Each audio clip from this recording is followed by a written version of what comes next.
తెలంగాణ జై తెలంగాణ అన్నప్పుడు చేయతనో లేమంటారో తెలుసా? జై తెలంగాణ, జై తెలంగాణ. కేసీఆర్ గారి నాయకత్వం, కేసీఆర్ గారి నాయకత్వం. ఇవాళ నిజామాబాద్లో జరుగుతున్నటువంటి నిజామాబాద్ పార్లమెంటు నియోజకవర్గ స్థాయి సభకు విచ్చేసినటువంటి రాణి రుద్రమదేవికి, చాకలి ఐలమ్మకు వారసులైనటువంటి మా ఆడబిడ్డలకు, దొడ్డి కొమరయ్యకు, కొమరం భీంకి వారసులైనటువంటి మా అన్నదమ్ములకు, యావత్తు నిజామాబాద్ పార్లమెంటు నుంచి తరలి వచ్చిన నిప్పు రవ్వల్లాంటి మా నిజామాబాద్ యువకులందరికీ పేరు పేరున హృదయపూర్వకంగా నమస్కారాలు తెలియజేస్తా ఉన్నాను. అద్భుతంగా ఎండను కూడా కాదని చెప్పి ఇంత పెద్ద ఎత్తున మీరందరూ తరలి రావడం, మా అక్క చెల్లెళ్ళైతే ప్రత్యేకించి బతుకమ్మలు ఎత్తుకొని, బోనాలు ఎత్తుకొని ఎండనబడి మరి వివిధ గ్రామాల నుండి వచ్చినారు. మీ అందరికీ ప్రత్యేకంగా అభినందనలు తెలియజేస్తా ఉన్నాను. ఇవాళ పార్లమెంటు స్థాయిలో సభ జరుగుతూ ఉన్నది. జాతీయ రాజకీయాల గురించి దేశమంతటా కూడా ఆలోచన జరుగుతూ ఉన్నది. మరి ఈ సందర్భంగా మన రాష్ట్రంలో మనం కూడా వచ్చేటటువంటి పార్లమెంటు ఎన్నికల్లో ఎటువంటి వైఖరి తీసుకోవాలి, ఏం చేయాలి అని ఆలోచించుకోవాల్సినటువంటి సందర్భం వచ్చింది. నిన్నగాక మొన్న 2 నెలల కింద మనం అసెంబ్లీ ఎన్నికలు జరిగితే 88 సీట్లతోని అద్భుతంగా టీఆర్ఎస్ పార్టీని, గౌరవ ముఖ్యమంత్రి గారిని గెలిపించుకొని మన ప్రేమను చాటుకోవడం జరిగింది. మరి ఆనాడు జరిగినటువంటి ఆ ఎన్నికల్లో, డిసెంబర్లో జరిగిన అసెంబ్లీ ఎన్నికల్లో మనం ప్రజలకు కొన్ని వాగ్దానాలు చేసి ఉన్నాం. సాధారణంగా ఏం జరుగుతుందంటే, ప్రజలకు ఎన్నికలలో వాగ్దానం చేస్తే 5 ఏళ్లలో మెల్లగా మెల్లగా పూర్తి చేస్తాయి ప్రభుత్వాలు. కానీ మన గౌరవ ముఖ్యమంత్రి గారు ఎంత పట్టుదల కలిగినటువంటి వ్యక్తి అంటే, మొన్న అసెంబ్లీ నియోజకవర్గంలో, మొన్న అసెంబ్లీ ఎన్నికల్లో ఇచ్చినటువంటి వాగ్దానాలను అన్నిటికీ అన్ని దాదాపుగా అసెంబ్లీలో ఈ మధ్యనే బడ్జెట్ పెట్టిండ్రు, అందులో ప్రవేశపెట్టడం జరిగింది. ప్రధానంగా మీరందరూ కూడా గమనించిండ్రు, ఇవాళ ప్రతి గ్రామంలో పేద బీద వర్గాల వాళ్ళందరికీ కూడా ఆకలి అంటే తెలియకుండా తెలంగాణ రాష్ట్రం ఏర్పడ్డప్పటి నుంచి కూడా మనం 1000 రూపాయల పెన్షన్లు ఇచ్చుకుంటా ఉన్నాం. ఆ 1000 రూపాయల పెన్షన్లను పెంచి 2000 చేస్తామని మొన్న ఎన్నికల్లో వాగ్దానం చేసినాం. చేసిన వాగ్దానానికి కట్టుబడి 2000 పెన్షన్లను మొన్న బడ్జెట్లో ప్రవేశపెట్టడం జరిగింది. ఈ ఏప్రిల్ 1వ తారీఖు నుండి 2000 రూపాయల పెన్షన్ ప్రారంభమవుతుంది. అంటే ఏప్రిల్ నెల మొత్తంది మే 1వ నాడు పెన్షన్లు తీసుకుంటున్న అక్క చెల్లెలకు, అన్నదమ్ములకు, తాతలకు, అవ్వలకు, వికలాంగ సోదరులకు మే 1వ తారీఖు నాడు పెరిగినటువంటి 2000 రూపాయల పెన్షన్ కూడా వస్తుందని సవినయంగా, చాలా సగర్వంగా అందరికి కూడా తెలియజేస్తా ఉన్నాను. అదేవిధంగా ఇదివరకు గ్రామాలలో 65 ఏళ్ళు నిండితేనే పెన్షన్ ఇచ్చినాం. దాన్ని తగ్గించండి, ఇవాళ రేపు తినేటటువంటి తిండితోని శాతనైతలేదు, 57 ఏళ్లకే పెన్షన్ ఇవ్వమని ప్రజలు ఎక్కడికక్కడ మమ్మల్ని కోరిండ్రు. ఆ విషయాన్ని గౌరవ ముఖ్యమంత్రి గారికి చెప్తే 65 ఏళ్ల నుంచి కాదు 57 సంవత్సరాల నుండే పెన్షన్ ఇస్తామని చెప్పి ప్రకటించి బాజాప్తా అసెంబ్లీలో దాన్ని ప్రవేశపెట్టడం కూడా జరిగిందని సంతోషంగా మీ అందరికీ తెలియజేస్తా ఉన్నాను. అదేవిధంగా మా బీడీ కార్మికులు అక్క చెల్లెళ్ళు పిఎఫ్ కార్డు ఉన్న వాళ్ళందరికీ పెన్షన్ రాక ఇబ్బంది పడ్డారు. 2014కి కట్ ఆఫ్ పెడితే చాలా మంది ఇంకా మాకు పెన్షన్ వస్తలేదని బాధపడ్డారు. అదే విషయాన్ని గౌరవ ముఖ్యమంత్రి గారికి చెప్పినాం. ఇవాళ నుండి మనకు మే 1వ తారీఖు లోపల మరి పిఎఫ్ కార్డులు ఉన్నటువంటి ప్రతి ఒక్క బీడీ కార్మికులు అక్క చెల్లెలకు కూడా 1000 రూపాయలు కాదు 2000 రూపాయల పెన్షన్ వస్తుందని చాలా సంతోషంగా నేను తెలియజేస్తా ఉన్నాను. మరి మనము ఎన్నికలలో ఇంకొక మాట చెప్పినాం. నిరుద్యోగం అన్నది భారతదేశ వ్యాప్తంగా ఉన్న సమస్య. ఆ నిరుద్యోగ సమస్యను తెలంగాణ రాష్ట్రంలో అనేక రకమైనటువంటి పరిశ్రమలు పెట్టి మనం కొంత మేరకు తగ్గించగలిగినాం. 1,00,000 ఉద్యోగాలు ప్రభుత్వ ఉద్యోగాలు ఇస్తామన్నాం. 1,00,000 ఉద్యోగాలకు ప్రకటన విడుదల చేసినాం. 40,000కు పైచిలకు ఆల్రెడీ యువకులకు ఉద్యోగాలు కూడా ఇచ్చేసినాం. దాంతో పాటు నిరుద్యోగులు ఇంకా ఉన్నటువంటి వాళ్లకు 3,000 రూపాయలు జీవన భృతి ఇస్తామని మొన్న ఎన్నికల్లో వాగ్దానం చేసినాం. చేసినట్టుగా అసెంబ్లీలో బడ్జెట్లో 2,800 కోట్ల రూపాయలు నిరుద్యోగులకు జీవన భృతి ఇవ్వడానికి పెట్టుకున్నాం. వారికి కూడా త్వరలోనే నెలకు 3,000 రూపాయలు వస్తదని ఈ సందర్భంగా నేను తెలియజేస్తా ఉన్నాను. అదేవిధంగా ఇండ్ల జాగాలు ఇవాళ తెలంగాణ వ్యాప్తంగా మరీ ముఖ్యంగా మా ఆడబిడ్డలకు ఒక మనాది ఏంటంటే మాకు సొంత ఇల్లు ఉండాలి అనే బాధ అందరికీ ఉన్నది. ఆ బాధను గమనించి డబుల్ బెడ్రూమ్ పథకం మనం పెట్టుకున్నాం. మన జిల్లాలో వీలైన కాడికి చేసుకున్నాం. కానీ కొన్ని దగ్గరలో అవి కట్టడానికి కాంట్రాక్టర్లు ముందుకు రాలేదు. దాంతోని గౌరవ ముఖ్యమంత్రి గారు ఆలోచన చేసి సొంత జాగా ఎవరికి ఉంటే వాళ్ళ స్థలాలలో ఇల్లు కట్టుకోవడానికి 5 లక్షల రూపాయలు ఇస్తామని చెప్పడం జరిగింది. ఆ పథకం కూడా త్వరలోనే అమలవుతుందని చెప్పి చాలా సంతోషంగా నేను మా అక్క చెల్లెలకు అన్నదమ్ములకు తెలియజేస్తా ఉన్నాను. మరి ఇట్లా మొన్నటికి మొన్న అసెంబ్లీ ఎన్నికలలో కోరుట్లలో చెప్పినాం మనం మీకు రెవెన్యూ డివిజన్ ఇస్తామని. అన్ని పార్టీలోళ్ళు లొల్లిపెట్టిండ్రు. ఇయ్యరు ఎన్నికల ముంగడ చెప్తున్నారు అన్నారు. కానీ చెప్పిన నెల లోపలనే గవర్నమెంట్ ఆర్డర్ ఇష్యూ చేసి కోరుట్లలో రెవెన్యూ డివిజన్ ఏర్పాటు చేసినటువంటి ఘనత మన ముఖ్యమంత్రి కేసీఆర్ గారిదని ఈ సందర్భంగా మీ అందరికీ తెలియజేస్తా ఉన్నాను. అదేవిధంగా జగిత్యాల్లో మెడికల్ కాలేజ్ ఇస్తామని చెప్పినాం. తప్పకుండా త్వరలోనే ఆ ప్రక్రియ కూడా ప్రారంభమవుతుంది. మరి మన నిజామాబాద్లో జక్రాన్పల్లి దగ్గర ఎయిర్పోర్ట్ ఏర్పాటు చేస్తామని చెప్పినాం. దాని ప్రక్రియ కూడా త్వరలోనే ప్రారంభమవుతుందని సంతోషంగా మీ అందరికీ తెలియజేస్తా ఉన్నాను. మరి బీడీ కార్మికులు అక్క చెల్లెలకే కాదు మా టేకేదార్ అన్నదమ్ములు ఉంటే వాళ్ళకు కూడా మనం పెన్షన్ ఇచ్చే కార్యక్రమం ప్రారంభించినాం. వారందరూ కూడా ఎంతో సంతోషంగా నిన్న మొన్న వచ్చి నన్ను కలిసిపోయి ప్రతి ఒక్క బీడీ కార్మికుల ఓటు గులాబీ జెండాకు వేసే విధంగా రాష్ట్రమంతా తిరిగి ప్రచారం చేస్తామని చెప్పినారు. టేకేదారుల అన్నదమ్ములకి నేను మనస్ఫూర్తిగా అభినందనలు ధన్యవాదాలు తెలియజేస్తా ఉన్నాను. అదేవిధంగా మొన్న చాలా మనం విషయాలు చెప్పినాం. అవన్నీ కూడా చేసుకుంటూ పోయినాం. ఇంకా కూడా 5 ఏళ్ల కిందట చెప్పిన కొన్ని విషయాలు ఉన్నాయి. వాటన్నిటిని కూడా సాధించుకున్నాం. ఇవి ఎందుకు చెప్తా ఉన్నా అంటే మనం 70 ఏళ్ల నుంచి రాజకీయ నాయకుల్ని చూస్తున్నాం. 70 ఏళ్ల నుంచి రాజకీయ పార్టీలను చూస్తున్నాం. కానీ చెప్పిన మాట మీద నిలబడ్డ నాయకులు చాలా తక్కువ మంది ఉంటారు. మన కేసీఆర్ గారు చెప్పిన మాటను విడవకుండా అన్నిటినీ కూడా పాటించి మరి అలా దేశంలోనే కొత్త ఒరవడిని సృష్టిస్తున్నారనే విషయం మీ అందరికీ చెప్పడానికే ఇంత విపులంగా నేను దయచేసి మీ అందరికి కూడా మనవి చేస్తా ఉన్నాను. అదేవిధంగా గత 5 ఏళ్ల కింద ఎంపీ ఎన్నికలు జరిగినప్పుడు నేను మా నిజామాబాద్ జిల్లా ప్రజలకు కూడా కొన్ని మాట ఇచ్చున్నాను. మొట్టమొదటిది నిజామాబాద్ పెద్దపల్లి రైల్వే లైన్. అది 20 ఏళ్ల నుంచి నిద్రపోతున్నది, నత్తనడక నడుస్తున్నది. ఎంపీగా నన్ను గెలిపించండి, తప్పకుండా అది సాధించి పెడతానని చెప్పి మీకు చెప్పడం జరిగింది. నిజామాబాద్ పెద్దపల్లి రైల్వే లైన్ నిధులు తీసుకురావడమే కాదు, వాటితో పాటు ఇంకా చిన్న చిన్న రైల్వే లైన్లకు కావాల్సిన దాదాపు 900 కోట్ల నిధులను మొత్తం రైల్వే డిపార్ట్మెంట్ నుంచి తీసుకొచ్చినానని మీ అందరి దగ్గర కూడా నేను చాలా సంతోషంగా మనవి చేస్తా ఉన్నాను.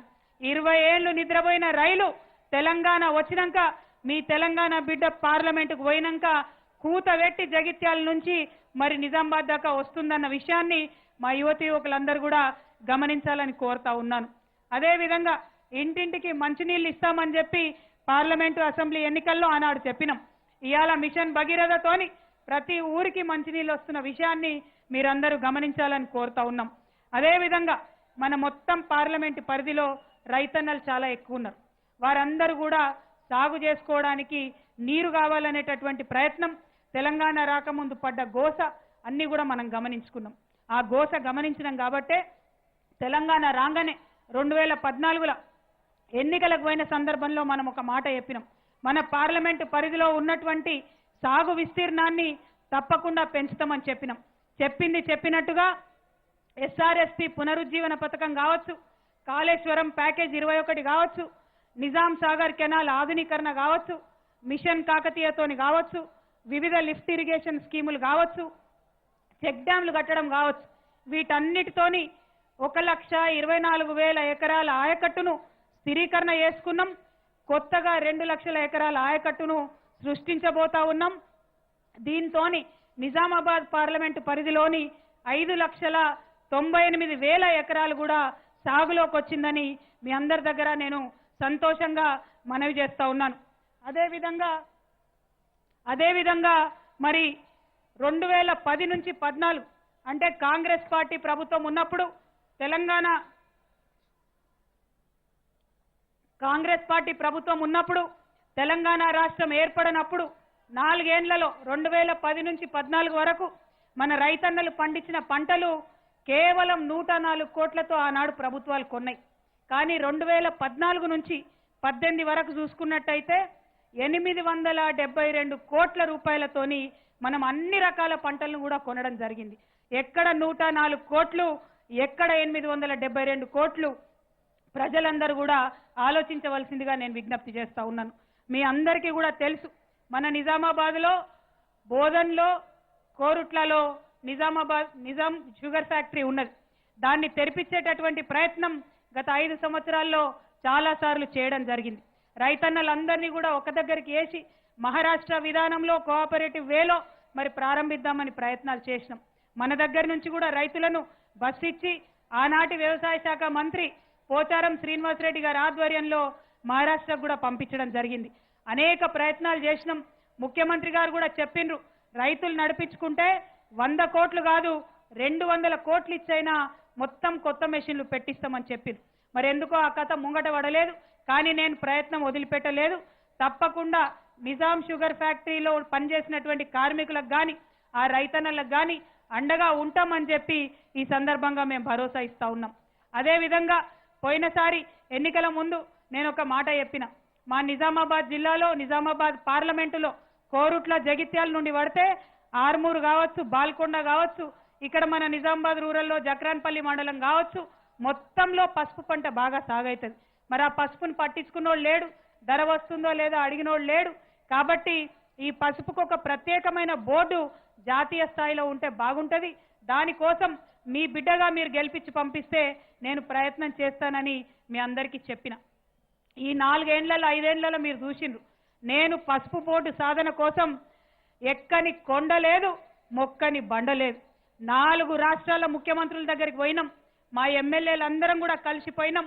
అందరితోని కలిసి మరి ఆ ముఖ్యమంత్రులందరినీ కూడా ఒప్పించి మద్దతు లేఖలు తీసుకొని ప్రధానమంత్రి గారికి ఇవ్వడం జరిగింది. ఇవాళ అధికారంలో 5 ఏళ్ల ఉన్న భారతీయ జనతా పార్టీ పసుపు బోర్డు ఇవ్వాల్సిన పార్టీ. కానీ వాళ్ళు చెవికెక్కించుకోలేదు. మనం ఎన్ని ప్రయత్నాలు చేసినా వినలేదు, పసుపు బోర్డు ఇవ్వలేదు. ఇవ్వకపోగా మీదికెళ్ళి ఇవాళ పండ్లికలు ఇచ్చుకుంటా ఇక్కడ తెలంగాణలో ఉన్న భారతీయ జనతా పార్టీ నాయకులు మళ్ళా ఉల్టా చోరు కోత్వాల్కో డాటే అన్నట్టు నన్నే అడుగుతాండ్రు, పసుపు బోర్డు సాధన ఏడదాకా వచ్చిందని. పసుపు బోర్డు ఇచ్చేది నేనా లేకపోతే భారతీయ జనతా పార్టీనా? ఆ విషయం దయచేసి ఎక్కడికక్కడ మన రైతన్నలు, బీజేపీ నాయకులను నిలదీయవలసిందిగా ఈ సందర్భంగా నేను కోరుతా ఉన్నాను. మీ బిడ్డగా మీరు నా మీద నమ్మకం ఉంచి పార్లమెంటుకు పంపినరు. నేను శక్తి వంచన లేకుండా ప్రయత్నం చేసిన మళ్ళా కూడా నా ప్రయత్నాలు ఆపను. పసుపు బోర్డు సాధించే వరకు ప్రయత్నం చేస్తూనే ఉంటానని ఈ సందర్భంగా మీ అందరికి కూడా తెలియజేస్తా ఉన్నాను. మరి ఇన్ని రోజులు 5 ఏళ్లు తెలంగాణ వచ్చిన తర్వాత మనం ప్రథమ ప్రాధాన్యాంశంగా రైతును బాగు చేసుకోవడం, వ్యవసాయం బాగు చేసుకోవడం, నీళ్లను తెచ్చుకోవడం, నదుల నుంచి మనం పెద్ద పెద్ద ప్రాజెక్టులు కట్టుకోవడం మీద మన దృష్టి అంతా కూడా పెట్టినాం.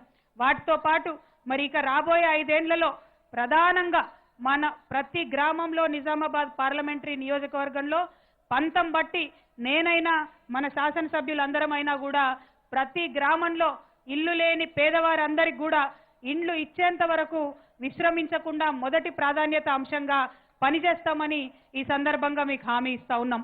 అదేవిధంగా మా ఆడబిడ్డలు ఊర్లలో ఉండి డ్వాక్రా గ్రూపులు కట్టుకొని మరి లోన్లు తీసుకుంటున్నారు. కానీ వచ్చేటటువంటి లోను తలా ఇంత పంచుకొని ఇంటికి పోయేటటువంటి పరిస్థితి ఉన్నది. అట్లా కాకుండా డ్వాక్రా గ్రూపులను రైతన్నలు పండించేటటువంటి పంటలతోని అనుసంధానం చేసి ఉన్న ఊర్లో ఉన్న ఇంట్లోనే మా ఆడబిడ్డలకు చేతు నిండా పని, మనకు మంచి ఆదాయం వచ్చే విధంగా, అదేవిధంగా రైతన్నల పంటలకు మంచి ధర వచ్చే విధంగా ఫుడ్ ప్రాసెసింగ్ పరిశ్రమల్ని ప్రతి నియోజకవర్గంలో మండల స్థాయిలో కూడా స్థాపిస్తామని ఈ సందర్భంగా తెలియజేస్తా ఉన్నాం. అదే కోవలో మన రైతన్నలు పండించే పంటలు, అది జగిత్యాల మామిడి రైతులు కావచ్చు, నిజామాబాద్ ఎర్రజొన్న రైతులు కావచ్చు, పసుపు రైతులు కావచ్చు, బోధన్ శనగలు పండించే రైతులు కావచ్చు, అందరికీ కూడా మంచి ధర వచ్చే విధంగా ఫుడ్ ప్రాసెసింగ్ ఇండస్ట్రీతో అనుసంధానం చేస్తామని ఈ సందర్భంగా తెలియజేస్తా ఉన్నాం. అదేవిధంగా మనకు ఎస్సీ ఎస్టీ సోదరులు ఉన్నారు, మన బీసీలలో అత్యంత పేద వర్గాల వారు ఉన్నారు. వారందరికీ మొన్నటి దాకా 50,000 వరకు మనం లోన్లు ఇచ్చుకున్నాం. కానీ ఇంకా చాలా మందికి దాదాపుగా లోన్లు రావాల్సి ఉన్నది. ఈసారి 5 ఏళ్లలో మరి 2 లక్షల వరకు కూడా బ్యాంకులతో సంబంధం లేకుండా మన ఎస్సీ ఎస్టీ సోదరులకు బీసీ సోదరులకు లోన్లు వచ్చే విధంగా అందరం కూడా ప్రయత్నం చేస్తామని ఈ సందర్భంగా తెలియజేస్తా ఉన్నాను. మరి దాంతో పాటు మన మైనారిటీ సోదరులు ఉన్నారు, క్రిస్టియన్స్ ఉన్నారు, ముస్లిమ్స్ ఉన్నారు, సిక్కు సోదరులు ఉన్నారు. అందరి కోసం, అందరి గౌరవం కాపాడడం కోసం, అందరి అభివృద్ధి కోసం పనిచేస్తున్న ప్రభుత్వం మన తెలంగాణ రాష్ట్ర సమితి ప్రభుత్వం. పనిచేస్తున్నటువంటి నాయకుడు మన కేసీఆర్ గారు. మరి మన మైనారిటీ సోదరులు ఉన్నారు. आपने हाल ही में जो असेंबली के इलेक्शंस हुए उसमें दिल खोल के केसीआर साहब के साथ और टीआरएस पार्टी को साथ दिया और पूरे तेलंगाना रियासत में टीआरएस पार्टी को जिताने का काम किया है। अब आगे आने वाले इलेक्शन पार्लियामेंट के इलेक्शन है और इस पार्लियामेंट के इलेक्शन में मैं आप सबसे गुजारिश करना चाहती हूं, जो आज के तारीख में नेशनल पार्टीज कहलाने वाले जितने भी पार्टीज है, हमने इन दोनों पार्टियों को, चाहे वो कांग्रेस पार्टी होने दीजिए, बीजेपी पार्टी होने दीजिए, दोनों को हमने 70 साल का मौका दिया है। लेकिन इन 70 सालों में उन्होंने बुनियादी मसले वहां का वहीं छोड़ दिया है। तो इसीलिए आज भी किसी गांव में आप जाएंगे तो रोटी का, कपड़ा का, मकान का, साफ सुथरे पानी का, बिजली का आज भी पूरे देश भर में बातें चलते हैं और कितने साल ये बातें सुनने पड़ेंगे ये हमें सोचना चाहिए। आज इस मुल्क को अगर किसी का जरूरत है तो आवाम की खिदमत करने का जज्बा रखने वाले सियासतदानों का जरूरत है। आज इस मुल्क को किसी का जरूरत है तो बातें बनाने वाले नहीं बल्कि मैदान में उतर के काम करने वाले सियासतदानों का जरूरत है। आज इस मुल्क को एक मजबूत रीजनल पार्टीज की जरूरत है, क्योंकि मुल्क के हुक्मरानी में रीजनल पार्टीज का जब हिस्सा बढ़ेगा तो सारे स्टेट्स को उसका फायदा पहुंचेगा। और बीजेपी और कांग्रेस दोनों भी जितने हमने उनको मौके दिए हैं, दोनों भी उस मौकों को इस्तेमाल नहीं किया और 5 साल ये दोनों पार्टियां काम नहीं करती है। 5 साल ये पार्टी काम नहीं करती है, इसीलिए इलेक्शन में राम का नाम लेते हैं। जो काम नहीं करता है वो राम का सहारा लेता है। ऐसे पार्टियों को आज हमारे रियासत से बर्खास्त करने का वक्त आ गया है। टीआरएस पार्टी के साथ खड़े होके इस पार्लियामेंट के इलेक्शन में आप सारे टीआरएस पार्टी के कायदों को जिताए, ऐसा मेरा आपसे गुजारिश है। टीआरएस पार्टी अंटे మరి తెలంగాణ రాష్ట్ర సమితి మాత్రమే కాదు, టీఆర్ఎస్ పార్టీ అంటే తెలంగాణ రైతుల సమితి. ఈ మాటను నేను గర్వంగా చెప్తా ఉన్నా, సగర్వంగా చెప్తా ఉన్నా. ఎందుకంటే టీఆర్ఎస్ పార్టీ దేశంలో 24 గంటలు రైతులకు ఉచితంగా కరెంట్ ఇస్తున్న ఏకైక పార్టీ, ఏకైక రాష్ట్రం మన తెలంగాణ రాష్ట్రం. ఇవాళ నీటి తీరువ రద్దు చేసినటువంటి ఏకైక రాష్ట్రం మన తెలంగాణ రాష్ట్రం. రుణమాఫీ మనం చేస్తామని చెప్పినాం, పోయినసారి సంపూర్ణంగా చేసినాం, ఈసారి చేయడానికి ప్రయత్నాలు ప్రారంభించినాం. మరి ఇటువంటి పార్టీ మన టీఆర్ఎస్ పార్టీ, ఇటువంటి నాయకుడు మన కేసీఆర్ గారు. అదే విధంగా మరి రైతు బంధుకు మొత్తం శ్రీకారం చుట్టి దేశవ్యాప్తంగా ఇలా రైతులందరికీ లాభం జరిగేలాగా చేసినటువంటి పార్టీ టీఆర్ఎస్ పార్టీ, చేసిన నాయకుడు కేసీఆర్ గారు. రైతు బీమా ఇస్తున్నటువంటి ఏకైక ప్రభుత్వం మరి మన టీఆర్ఎస్ పార్టీ ప్రభుత్వం. అందుకే టీఆర్ఎస్ అంటే తెలంగాణ రాష్ట్ర సమితి కాదు, టీఆర్ఎస్ అంటే తెలంగాణ రైతు సమితి అని మనందరం కూడా గర్వంగా గల్లా ఎగరేసుకొని చెప్పేటటువంటి పరిస్థితి ఇవాళ ఉన్నది. మరి ఇటువంటి సందర్భంలో రైతన్నలంటే ఎటువంటి వాళ్ళండి? పాపం అమ్మ తర్వాత అందరి కోసం కష్టపడి అన్నం పెట్టేటోడు రైతు. అమ్మ ఎట్లా, తల్లి ఎట్లయితే అన్నం పెడతదో కష్టం చేసి దేశానికే అన్నం పెట్టేటటువంటి వాడు రైతు. గంగిగోవులు లాంటి వాళ్ళు మన రైతులు. అభం శుభం తెలియదు, వేరే ఆలోచన ఉండదు, కేవలం పొలంలోకి పోవాలే, కష్టపడాలే, మనం పండించుకోవాలనే ఆలోచనే ఉంటది తప్పితే ఇంకొకటి ఉండదు. మరి అటువంటి గంగిగోవులు లాంటి రైతుల మధ్య ఇవాళ మన నిజామాబాద్ జిల్లాలో కొన్ని తోడేళ్లు వచ్చినాయి. ఈ తోడేళ్లు ఎక్కడి? రైతుల మధ్య, రైతుల ముసుగులో బీజేపీ మరియు కాంగ్రెస్ తోడేళ్లు వచ్చినాయి. రైతులు కాదు, ఈ బీజేపీ నాయకులు, ఈ కాంగ్రెస్ పార్టీ నాయకులు ఏమంటున్నారు? ఇవాళ జాతీయ స్థాయిలో ఎర్రజొన్నల కష్టాలు తెలవాలంటే, జాతీయ స్థాయిలో పసుపు రైతుల కష్టాలు తెలవాలంటే నిజామాబాద్ పార్లమెంట్ నియోజకవర్గంలో వేల సంఖ్యలో నామినేషన్లు వేయాలంటున్నారు. పర్వాలేదు, ఒకవేళ అట్లా చేస్తే రైతన్నల సమస్యలు శాశ్వతంగా పరిష్కారం అవుతాయంటే అంతకన్నా మనకు కావాల్సింది ఏం లేదు. కానీ ఈ దేశంలో ఇంకొక ఇద్దరు వ్యక్తులు ఉన్నారు. ఒకటి రాహుల్ గాంధీ గారు, ఇంకొకటి నరేంద్ర మోడీ గారు. వాళ్ళిద్దరు కూడా ఈ పార్లమెంట్ ఎన్నికల్లో పార్లమెంటుకు పోటీ చేస్తూ ఉన్నారు. వాళ్ళిద్దరు కూడా అనుకుంటే చిటికెలో రైతుల సమస్యలు తీర్చగలిగేటటువంటి వారు. ఇవాళ ఈ బీజేపీ కాంగ్రెస్ నాయకులకు నేను సవాల్ చేస్తా ఉన్నా, ఇక్కడ కాదు అమేథీకి పోదాం 1000 అక్కడ నామినేషన్లు వేద్దాం, వారణాసికి పోదాం 1000 నామినేషన్లు అక్కడ వేద్దాం. అప్పుడు ఎట్లా చర్చకు రాదో మన ఎర్రజొన్న రైతుల సమస్య, ఎట్లా చర్చకు రాదో మన పసుపు రైతుల సమస్య వేచి చూద్దాం. ప్రతిరోజు చర్చ ఉంటది. రాహుల్ గాంధీ గారి నియోజకవర్గంలో 1000 నామినేషన్లు నిజామాబాద్ నుంచే రైతులం పోయి వేద్దాం. మోడీ గారి దగ్గర 1000 నామినేషన్లు నిజామాబాద్ నుండే రైతులం పోయి వేద్దాం. ఎట్లా మన సమస్యలు పరిష్కారం కావో, ఎట్లా మన సమస్యలు చర్చకు రావో కూడా చూద్దాం. మరి ఇవాళ రైతుల ముసుగులో ఈ పార్టీల యొక్క నాయకులు కార్యకర్తలు చేసేటటువంటి అంశాలన్నీ కూడా దయచేసి ప్రజలందరూ కూడా గమనించాలని చెప్పి నేను కోరుతూ, మరి మన గౌరవ ముఖ్యమంత్రి గారు వస్తూ ఉన్నారు. వారు వచ్చిన తర్వాత అన్ని జాతీయ స్థాయిలో ఉండేటటువంటి అంశాల గురించి మాట్లాడతారు. ఇవాళ దేశాన్ని ముందుకు తీసుకుపోవాలంటే అమెరికా గురించి మనం మాట్లాడుకున్నట్టు, దుబాయ్ గురించి మాట్లాడుకున్నట్టు, లండన్ గురించి మాట్లాడుకున్నట్టు రేపటి నాడు భారతదేశం గురించి అందరూ మాట్లాడుకోవాలంటే మరి తప్పకుండా మనం పెద్ద ఎత్తున టీఆర్ఎస్ పార్టీ యొక్క అభ్యర్థుల్ని పార్లమెంటుకు పంపాల్సినటువంటి అవసరం గురించి గౌరవ ముఖ్యమంత్రి గారు చెప్తారు. 1-2 నిమిషాల్లో ముఖ్యమంత్రి గారు సభాస్థలికి చేరుకుంటున్నారు. మరి వారి యొక్క ప్రసంగాన్ని విని వారికి మద్దతు ప్రకటించవలసిందిగా ఇక్కడికి చేరుకున్నటువంటి ప్రజలందరికీ కూడా నేను హృదయపూర్వకంగా నా ధన్యవాదాలు తెలియజేస్తూ ముగిస్తా ఉన్నాను. Thank you. జై తెలంగాణ, జై తెలంగాణ. కేసీఆర్ గారి నాయకత్వం, కేసీఆర్ గారి నాయకత్వం. కారు గుర్తుకే. తప్పకున్నారేమే కారు గుర్తు అంటే మళ్ళీ ఒకసారి చెప్పాలి. కారు గుర్తుకే, కారు గుర్తుకే. జై తెలంగాణ. సాయి తమ్ముడు ఇప్పటిదాకా అద్భుతంగా పాటలు పాడినావు. మరి సార్ వస్తున్నారు 2 నిమిషాల్లో. ఇక నువ్వు సూపర్ జోష్లో వాడాలి ఇప్పుడు.